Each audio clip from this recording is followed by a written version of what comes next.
Witness protection turned him into a girl. Chapter 5. On Saturday morning, Vanessa left her apartment and, following instructions, went by bus to the specified address. It looked like a normal house, and when she knocked on the door, a girl who looked the same age as Vanessa came out and greeted her as if they were friends. Once inside, Special Agents Yvonne Costello and Ron McLeod were waiting for her. "Wow. I see that you are adapting to your new identity. Very good," Yvonne said to her. "How you felt? Something to report?" "Nothing special," Vanessa answered. "So far, I think everything is fine." "Okay, we don't have much time. We have to transform you back into a guy, and go to the prosecutor." They took him to a room where the same stylist who put in the extensions a month ago was already there with everything he needed. This time, the extensions were removed, all traces of makeup were removed, and her natural hair, which had grown a little during the month, was only shaped so that it could be styled like a man, but without cutting it. Once this was done, they asked him to go into a bathroom to change clothes. In the bathroom he found a sober gray suit, a white shirt, tie, socks and shoes. It took Alejandro a few minutes to take off the breast forms, and he was surprised to see that his chest had been extremely sensitive and a little swollen by the process, but once he managed to put them aside, he dressed as a man for the first time since all this had started. It was easy and fast. Walking out, he looked in the mirror and of course, he finally recognized the young man looking back at him, but he had a strange feeling, as if he wasn't quite himself. He convinced himself that it was just because he was wearing a suit and tie instead of his jeans and t-shirt. The house was connected through the garage, with the house behind, which faced the parallel street. Everything was planned so that Vanessa would walk into a house with a friend and Alejandro would leave by car from another house on another street so that no one, who saw it from the outside, could relate one thing to the other. Once with the prosecutor, Alejandro reviewed his entire original statement and the prosecutor asked for specific information about the participation of each of the leaders on both sides of the border and where they could find incriminating evidence against each one. The prosecutor specifically asked about the governor of Texas. Alejandro did not remember having witnessed conversations with him, but he did remember having witnessed conversations with a family member. "What familiar? Do you remember the name?" "Wyatt?" Trying to remember. "No, it was Wayne Abbott." "What do you know about him?" "He was very angry because another cartel was selling in his territory. He screamed that they were stealing his money. So, he said he was going to set death traps in the Rio Bravo, with that his smugglers could earn double." The prosecutor took notes and asked about distribution centers in the state of Texas. After a few hours, they returned to the safe house. Along the way they made several maneuvers to avoid being followed and arrived without problems. Already at home, while the stylist was putting the extensions back into Alejandro's hair, Yvonne asked her, "How have you felt going to school like Vanessa?" "Well, the first days were difficult, but I'm already adapting," Vanessa answered. "Did you receive the new patches?" "Yes, I wore them that day." "And have you noticed any effects with the patches?" "Nothing," he said very confidently, but with an unmistakably feminine gesture that caused glances between Special Agents McLeod and Costello. "Just my skin, I feel like it's changing, but I don't know if it's because of the makeup and so many things I wear," Vanessa continued. "That must be it," Yvonne confirmed. Vanessa finished dressing. Before leaving, Special Agent Costello thanked him for his cooperation. "The information you gave today is very important. We have spent years looking for evidence of the governor's participation in drug and human trafficking.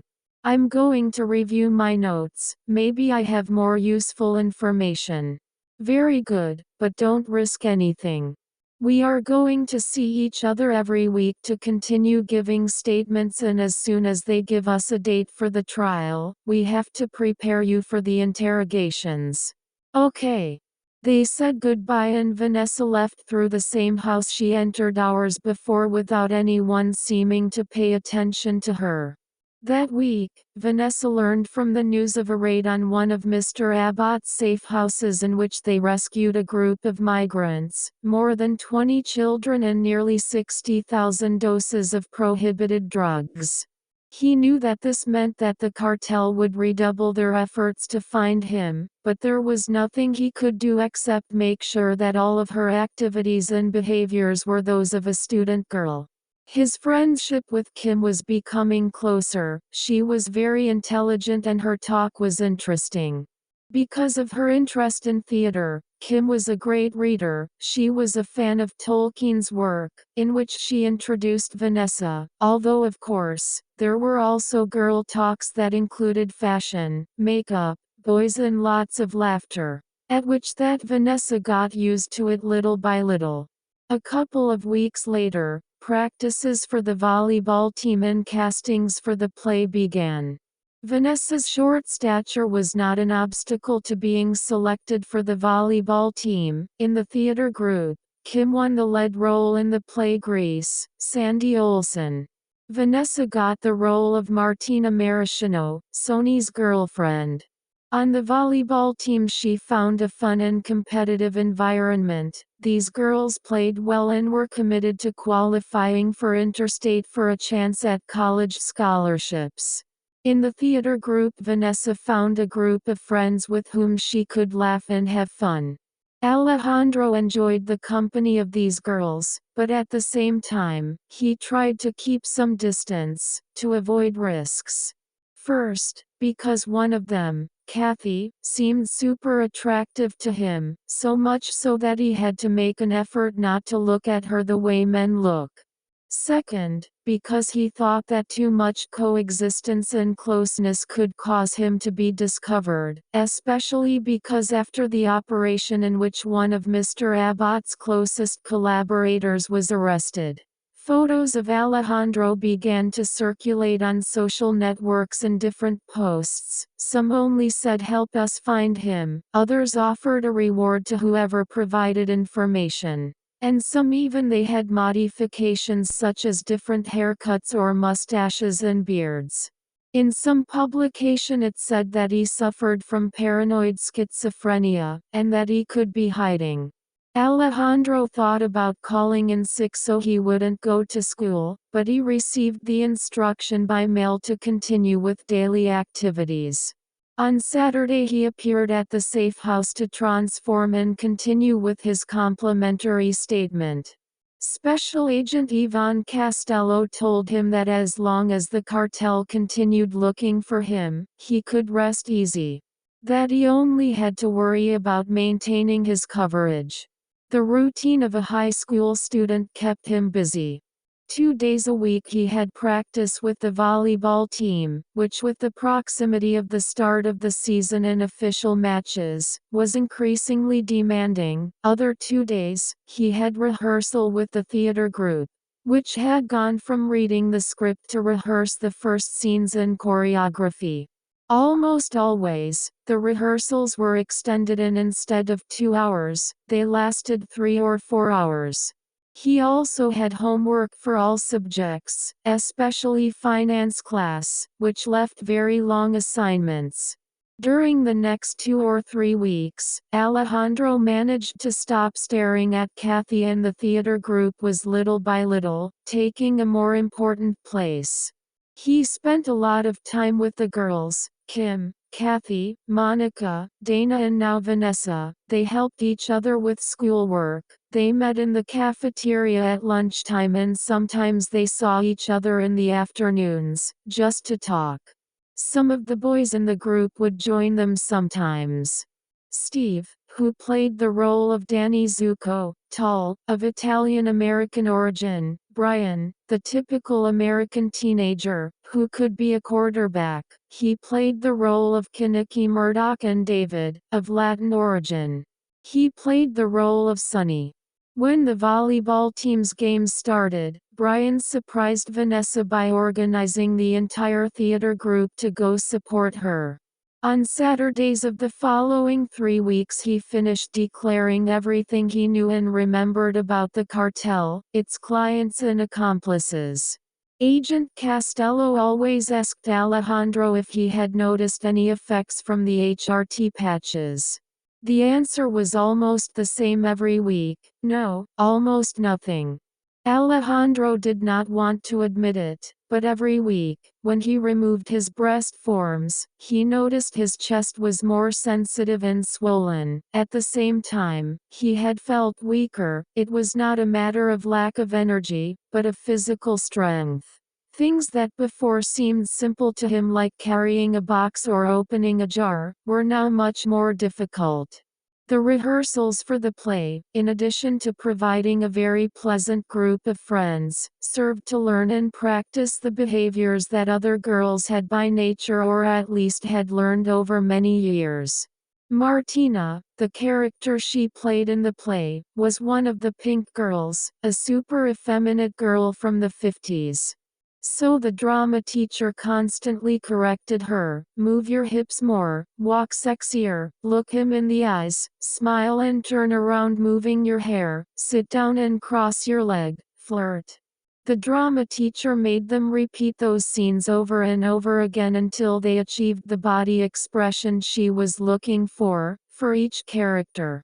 This practice and repetition helped Vanessa to include those gestures and movements in her daily life, so much so that on Saturdays, when she dressed as a man to go prepare with the prosecutor, it began to be difficult for her to behave as a man.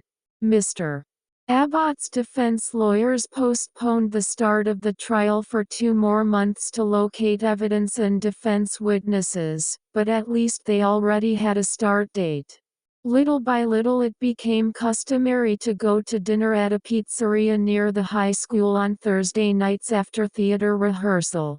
They talked a little about everything, from what happened in the day's rehearsal to the television series. With the exams approaching, one afternoon, Vanessa told them that she couldn't go because she had to finish her homework for the finance teacher. What task? The girls asked him. The finance one. Vanessa said. Have you already finished it? The girls looked at each other and laughed. We don't do homework in that class. Why? Has no one told you? That teacher is a pig. I already know it. I hate the way he looks at me. That's why I sit at the back of his class. We have all been there. The solution is very easy. Vanessa looked at them in disbelief. You just have to go to his desk, flirt with him a little, show him a little leg, a little cleavage, and tell him that with the theater group you don't have time to do your homework. Oh really? And does that give you more time? It depends on how much he likes you. For the basketball tomboys, he just gave them more time, but for me, he totally exempted me. Kathy said. And I only have to deliver half. Kim said. Yes, but only because the day you talked to him, you were wearing jeans. I told you to wear a skirt. Alejandro couldn't believe what they were telling him. I don't know if I can do that. Of course you can, girl. That's how men are. If you give them what they want, you can have anything. And what do I have to give this one? This one is harmless. He just wants to see a little. Isn't it better to report him? No. That would affect us all. I just can't. Of course you can. Tomorrow when class ends, you go to him, flirt with him a little, ask him to help you, and that's it. At least he'll give you a couple more weeks to hand in your homework. Vanessa wasn't sure. Let's go.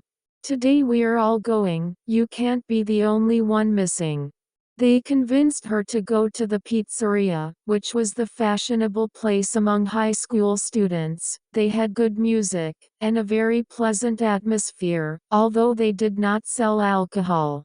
They had cocktails prepared and it was always full of young people. That afternoon, two unusual things happened at the pizzeria.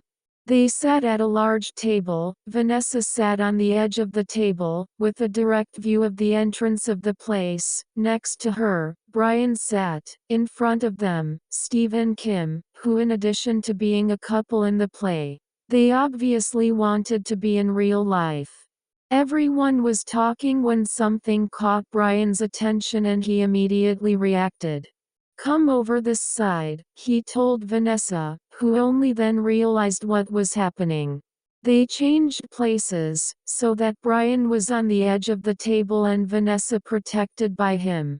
At the same time, Brian motioned for Steve to do the same for Kim and everyone else so that no girl was left on the shore.